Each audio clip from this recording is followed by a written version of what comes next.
Hi everybody, thanks for watching Filterpalooza Volume 3. What we're going to talk about today in the final episode of my Filterpalooza series is long exposure photos. And I have one word for you: persistence.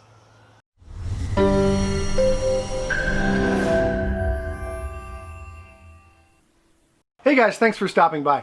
If this is your first time here, my name is Russ and this is 51 Drones. And if you feel like it, go ahead and click on that subscribe button. We have a lot of fun here and we'd love to have you. Also, if I give you anything of value today, remember to click on that thumbs up button. Now, in my previous two videos of Filterpalooza, I talked about regular ND filters and the polarizer filter, and then I showed you guys some gradient filters, which are really cool and really useful. And what I'm going to show you guys today is some long exposure filters.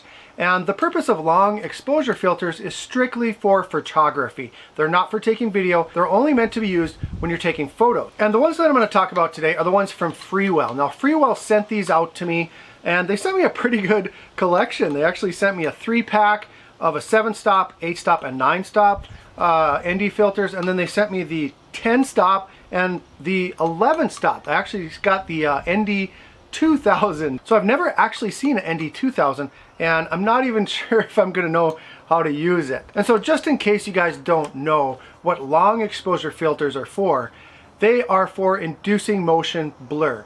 You know, we can't adjust the aperture on our drones, on our Mavic Air or our Mavic Pro. And so for us to be able to knock down the light in our image so we can keep the shutter open and get that nice motion blur, is we have to put ND filters on there. Now, there's a lot of ND filters you can get out there. There's ND 8 and 16 and 32 and even 64, which, you know, help a little bit as far as getting that, you know, that cinematic look, getting that little tiny bit of motion blur to make your videos look a lot smoother.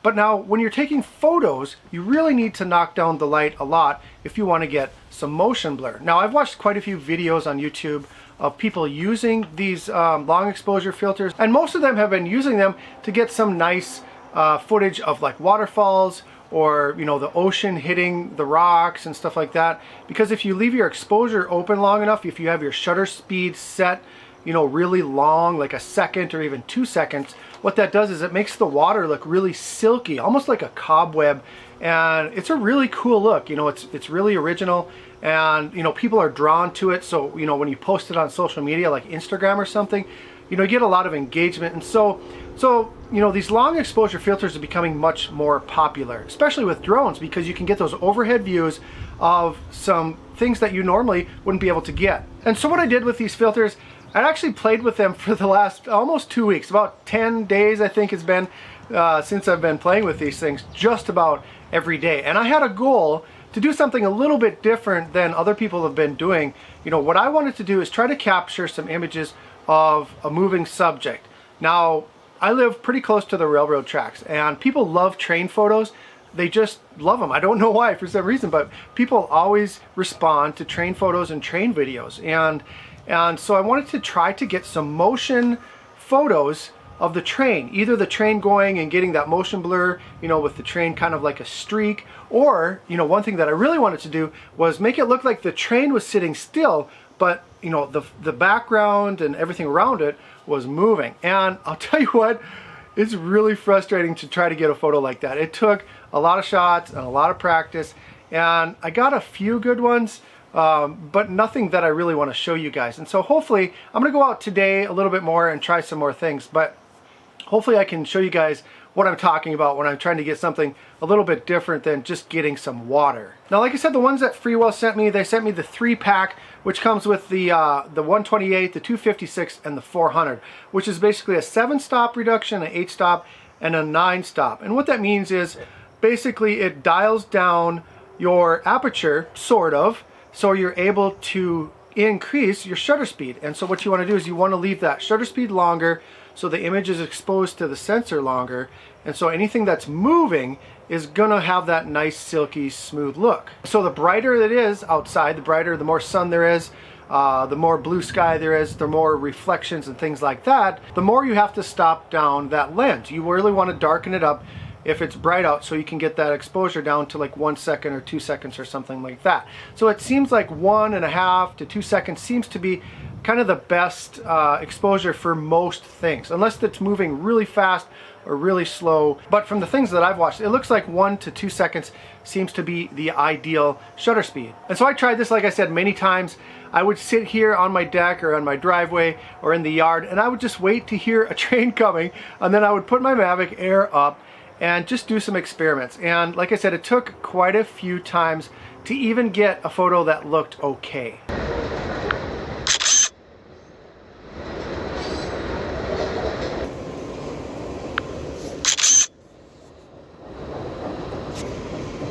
Now, most of the time the ND400, which is like a 9-stop reduction, seemed to be the best one for me, unless it was really, really high in the sky. The sun was really high in the sky, excuse me, like 12 noon, 1 o'clock, around my lunchtime. That's the only time that I was using the ND1000. But that's what it comes down to. It just takes a lot of practice with these. You know, for the most part, I think the ND400 or the ND1000 would be the ones to get. As far as using one of these filters on a cloudy day, probably the ND128 seemed to be the best one to get just a little bit of motion blur. But really I didn't have much success using the 128 or the 256. Like I said, the 400 and the 1000 seem to be the ones to use. Now, the ND2000 is a little bit too dark, and I couldn't find any situations where that would work for me. Now, I do have something in mind that I want to try in a week or so here when I go to the lake, and so that's when I'm going to try the ND2000. But I think what I'm going to do right now, because I haven't had any success getting these train photos, is we got a pretty good rain the last couple of days, and so the river's running pretty well, and we have a little area where the water's running, and I can maybe get a pretty cool photo to show you guys. So I'm going to head out, I'm going to hop in the pickup right now and drive over there and see what we can get. Alright, so first of all, forgot my sunglasses, not happy about it. So if I'm squinting, I apologize. So I'm here on some private property. It's actually my neighbor. Super nice guy, really great guy, but he's also very private and values his privacy. So I appreciate that he's allowing me to be here. And the reason I'm telling you that is if you guys are going to fly somewhere, just make sure that you contact the landowner. And you know, it's pretty important to keep good relations with the people around us or in places where we want to fly if it's not a public place. So I did give him a text, and he shot me a text back that says, yeah, go nuts. So great, so I appreciate it very much. So let's go ahead and head over here to the river. Like I said, you know, we don't have a whole lot of water around where I live anyway. I have to drive about an hour away, and so what I'm going to do here is fly over to this little area that has kind of a little spillway for our river.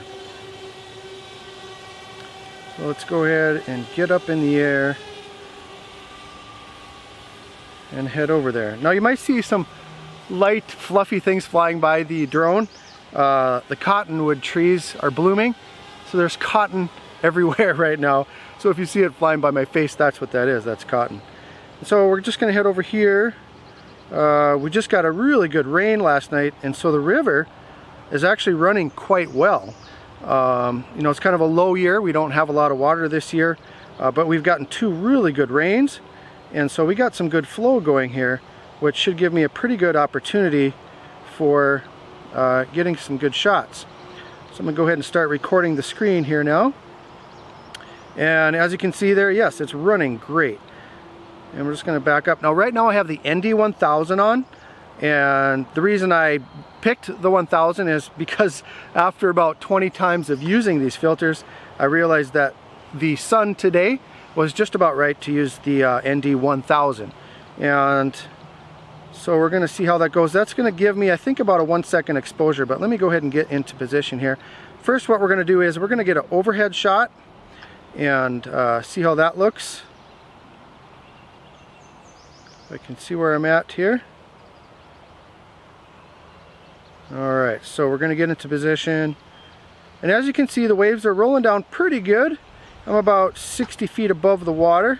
I'm going to go ahead and get down a little bit more. Now looking at the histogram, if you see right there, there's a little bit spike on the left hand side, which means it might be a little bit too dark. So we're going to pull up the settings. Now I do have it set to manual, 100 ISO, and I'm gonna try, let's go with 1.3 seconds. Okay, so that's a 1.3 second exposure. Let's go ahead and down a little bit, back up a little more so we can get a little more of that water in the shot. Now the other thing that you want to do is you want to put your drone into tripod mode, and that's going to help just a little bit with holding the drone a little more still. There's actually pretty mild wind today. It's maybe 5 to 10 miles per hour, but any little extra help you can give your drone as far as holding the position for that period of time is going to help. So always put it into tripod mode. So we got it in tripod mode, and just double check all of our settings. I have it set to 16.9 ratio, and you know, JPEG plus RAW, sunny white balance. The style is set to landscape, and the color is none. So I'm going to go ahead and hit the shutter button.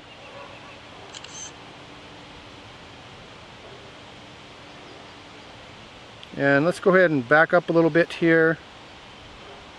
Get some of those rolling over the rocks there. Alright, let's go ahead and hit the shutter button again.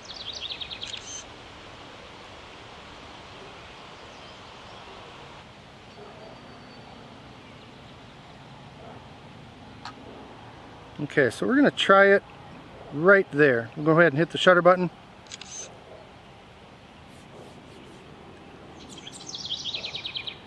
And we'll get down a little bit lower here.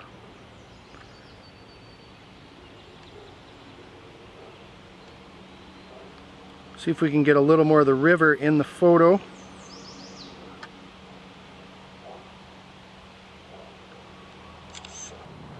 There, that looks pretty cool. Nice buttery smooth water. That actually looks pretty nice. Now when you're using these long exposure ND filters, it's really important to take a lot of photos. It does take a lot of practice to get the lighting right, to get the right exposure. You know, there's a pretty big difference between 1 second and 1.5 seconds. And so really what it comes down to is repetition. That's the beauty of this, you know, having the ability to take many photos and then pick the one that works. Okay, I think that should be pretty good. I'm gonna go ahead and take these down to the computer and edit them a little bit. You know, maybe adjust the colors to make it a little more attractive, but definitely easier to get a long exposure photo with some moving water than it is with a moving subject like a train or a vehicle. Now, I am still bound and determined to try to get a moving train photo with the train looking like it's holding still and then the surroundings moving with it. So I'm gonna give it a couple more tries. You know, it would be nice to have a train schedule to know when the train is gonna be coming by my house, but there's really no way to know. So I kind of have to sit there and wait for a train to come by. But I'm just gonna give it a try and see if we can come up with a nice train photo to show you guys. And so I want to thank you guys for watching today. Hopefully I gave you some information about these long exposure photos. You know, like I said, these are from Freewell, and I'll put a link down in the description if you want to get a set of these. Like I said, it comes with the 256, the 400, and then you can order the 1000 or the 2000 separately. They actually gave me all of them. I didn't get a chance to try out the ND 2000, but I think I'm gonna go, when we go camping, fishing this weekend, I'm gonna try out that ND 2000 over by the dam. We have a dam that we're gonna be going to, and I don't know if I'm gonna be able to fly there, but if I am, I'm gonna try that ND 2000 to see if we can get some really cool long exposure photos using that. If you guys have any questions about this video, about the filters or anything at all, let me know down in the comments and I'll get back to you as soon as I can. Don't forget to hit that subscribe button, also that like button if I gave you anything of value today. Hey, thanks for watching, you guys, and as always, fly safe and fly smart. All right, here we go.